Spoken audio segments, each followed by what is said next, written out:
Periodismo objetivo, responsable y equitativo.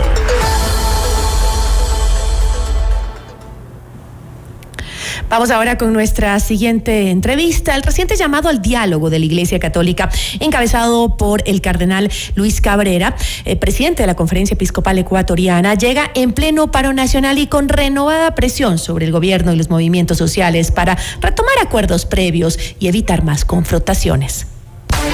La noticia requiere profundidad. En Notimundo están los protagonistas de la noticia. Nos acompaña a esta hora Luis Cabrera, presidente de la Conferencia Episcopal Ecuatoriana. ¿Cómo está? Muy buenas tardes, gracias por estar con nosotros. Buenas noches, gracias a ustedes. Ustedes conocen por acá, del norte de Ecuador. Qué bueno, le agradezco muchísimo por haber aceptado esta entrevista. Usted ha hecho un llamado públicamente al diálogo y a retomar estos acuerdos que se hicieron en el 2022. ¿Qué le dice usted a quienes piensan que ya se hizo suficiente en aquel proceso y que la protesta actual exige medidas nuevas y urgentes? Bueno, yo en una entrevista que me hicieron sugerí simplemente que se retomaran los acuerdos que se firmaron allá en el año 2022. Yo creo que fue un trabajo de especialistas, de técnicos, de personas peritas en los campos económicos, políticos, social. Entonces hay un trabajo hecho. Creo que no se puede partir de cero. Entonces por eso me permití hacer esa sugerencia, que hay un camino ya recorrido, tanto por el gobierno, si bien fue el gobierno del señor Lasso, pues ahora pues yo creo que también el gobierno del señor Noboa podría retomar esos encuentros, retomar, como digo, pues esas grandes conclusiones a las que se llegaron. No nos olvidemos que estuvieron ahí presentes en las mesas técnicas gente especializada de las universidades, la Universidad Central, la Universidad Católica, la Salesiana, y peritos de lado y lado. Entonces, por eso la sugerencia, la propuesta es esa, ¿no es cierto?, que se retomara.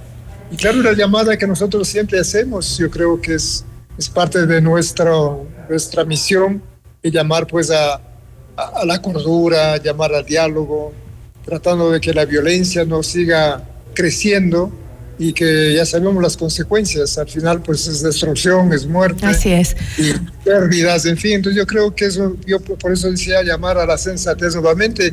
Y creo que los ecuatorianos tenemos justamente esa capacidad, esa resiliencia que decimos ahora, para saber afrontar los problemas, en buscar sus causas y plantear también soluciones. Entonces yo creo que en ese contexto es que nosotros estaremos siempre caminando junto al pueblo, porque yo al menos digo aquí en Guayaquil, pues aquí nosotros vivimos diariamente lo que significa la inseguridad, una inseguridad que se traduce pues en violencia, que se traduce en muertes, una inseguridad pues que ha hecho que muchos negocios se cierren, pero lógicamente por eso la invitación a afrontar estos problemas ya de una manera más profunda.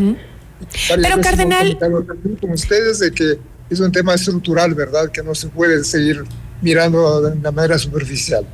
Este llamado al diálogo creo que es sumamente necesario, pero volviendo al tema de, porque ustedes han hecho, no es la primera vez que proponen eso y no es la primera vez tampoco que proponen ser mediadores, ¿no?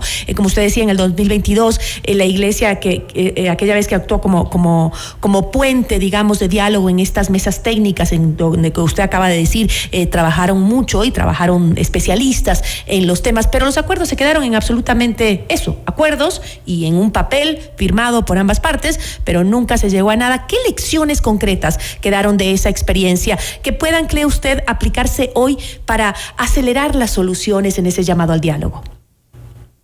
Bueno, una de las razones por la que muchísimos de los proyectos y programas de carácter social, llámese por ejemplo inversiones o también inversiones en el área de la salud, de la educación, se quedaron en el papel, como se acaba de decir, en gran parte se debe a que no hay los recursos suficientes. Al final siempre era eso. Bueno, eso tiene que pasar al presupuesto del Estado, porque el Estado tiene que financiar. Pero decía, y bueno, ¿y de dónde se obtienen los dineros? ¿De dónde? Y para nosotros, no somos peritos, ahí abiertamente quedaron claro las tres fuentes principales. Hay muchas fuentes, ¿no? La primera, la fuente de los impuestos. Sabemos que no todos dan, Devolvieron los recursos naturales. Claro, viene el problema, gran problema, el petróleo, las minas. Son temas muy conflictivos, muy polémicos. Y la tercera fuente, el endeudamiento público. Yo creo que realmente si tomamos conciencia de esa situación, va a ser más fácil el diálogo. Entonces las polarizaciones, yo creo que pueden, ¿cómo le digo?, perder fuerza, perder peso, si es que realmente se transparentan, si se nos dicen las realidades tal como son. Porque yo digo, muchas personas no sabemos, yo me pongo en el grupo de los que no sabemos, porque no, quizás no es nuestro campo, pero por lo menos como ecuatorianos deberían informarnos realmente cuáles son las fuentes de financiamiento que tenemos para ver si es posible o no llevar a la práctica esos grandes acuerdos. Lo que usted dice tiene razón, se quedaron ahí en el papel. Ahora, cardenal, ¿cómo evalúa usted la respuesta del gobierno del presidente Daniel Noboa hasta ahora frente a este paro y también esa oportunidad de un diálogo al que ustedes llaman, pero que ya se ha negado el gobierno, así como la CONAIE también? Bueno, nosotros no emitimos juicios de valor en ese sentido, simplemente volvemos a los grandes principios, que en este caso serían tanto a los dirigentes como a las autoridades estatales. Pues yo digo, el camino es muy sencillo, es muy práctico. ¿Y cuál? Pues sentarse a conversar con la gente, con el pueblo. Ese problema que apenas son nombrados o tienen esas dignidades o asumen esos cargos, como que hay una desconexión, como que ya los dirigentes, y aquí vienen sociales, políticos, todo, como que los dirigentes pasan a un pedestal tan alto que se vuelven inalcanzables, donde la gente no tiene acceso. Le digo, señores, si mientras estén por las nubes, estén demasiadamente enfrascados en sus intereses, la población sigue con hambre. Ese problema nosotros tenemos, por ejemplo, falta medicinas, falta alimento, falta escuelas. Y claro, el problema que tenemos nosotros en esas zonas de gran conflicto es eso: niños sin escuela, niños sin colegio, niños que a veces comen una vez en el día. ¿Qué futuro les esperan? Entonces yo por eso invito siempre a los dirigentes y también a las autoridades, con todo el respeto que se merecen, yo sé que lo saben, pero den ese paso, no tengan miedo de sentarse con la gente, de escucharlos, mirarles a los ojos y ahí juntos decir qué podemos hacer. Esa ha sido la llamada, y perdónenme que sea insistente, ¿no? Pero es que yo no veo otro camino, que las autoridades cumplan con el papel de servir a los demás y no de servirse de los demás. Esa es la visión nuestra y por eso volvemos sobre ese argumento una y mil veces lo tenemos que hacer. Cardenal, en 2022 también la Iglesia llegó a un punto en que dijo pues que no iba a continuar con ese acompañamiento que tenía, ¿no? Ese puente de diálogo por ciertos motivos, había dicho. ¿Bajo qué circunstancias la Conferencia Episcopal estaría dispuesta a participar en el proceso y en qué momento y bajo qué premisas estaría dispuesta a retirarse de un proceso de mediación?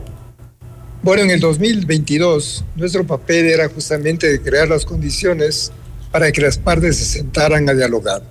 Por eso nosotros estuvimos lo que se llama la mesa de coordinación, ahí estuvimos nosotros. Pero de ahí se formaron más de 10 mesas técnicas.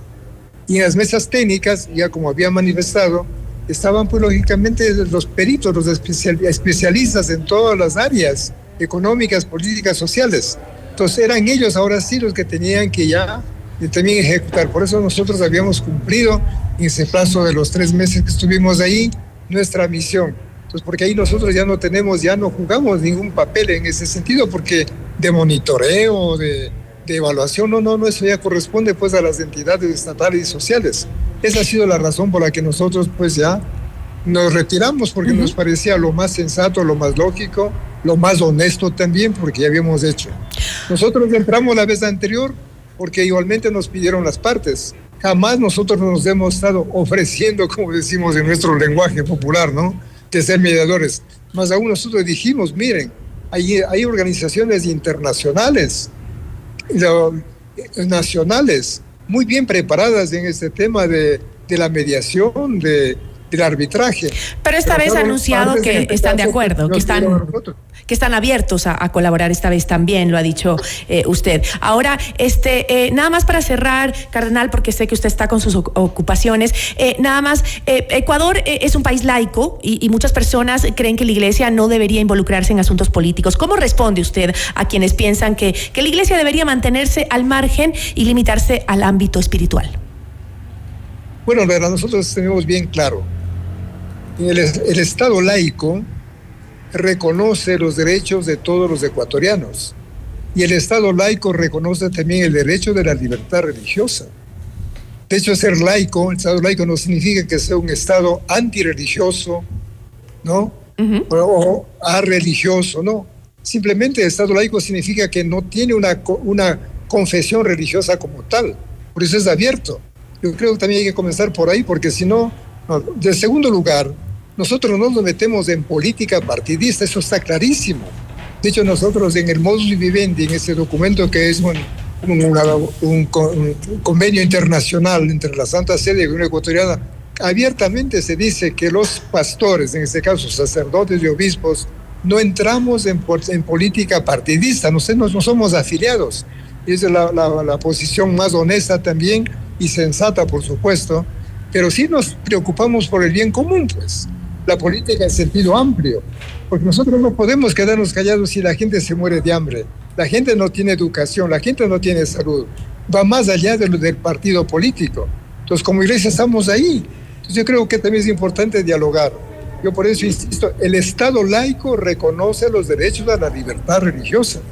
Y los hechos, no voy a mencionarlo, pero es el artículo 66.8 de la Constitución. Digo, señores, lean lo que está ahí. Nosotros no estamos exigiendo absolutamente nada. Ahí se dice que el Estado laico tiene la obligación de favorecer las expresiones religiosas voluntarias. Y ahí dice uno de los derechos que tenemos a profesar la fe en público y en privado. En fe y en público y en privado, por lo tanto, no es que solamente vayan a la sacristía, van allá a rezar. En público también tenemos derecho.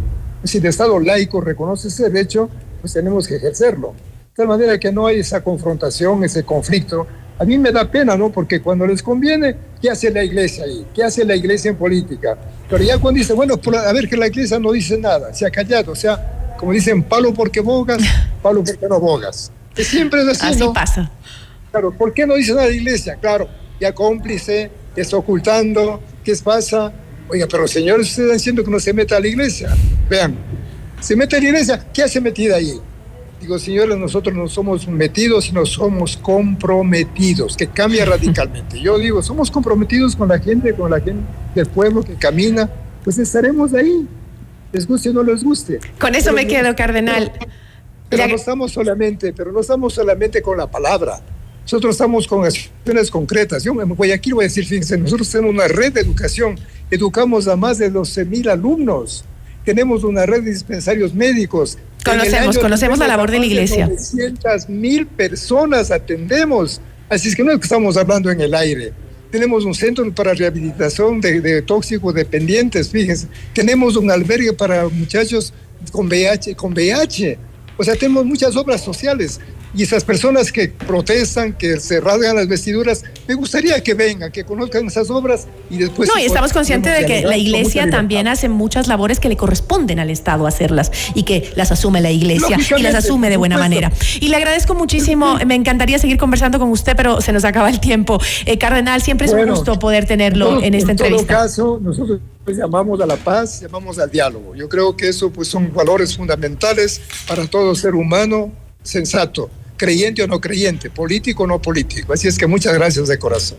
A usted también, muchísimas gracias. Estuvo con nosotros Cardenal Luis Cabrera, presidente de la Conferencia Episcopal Ecuatoriana.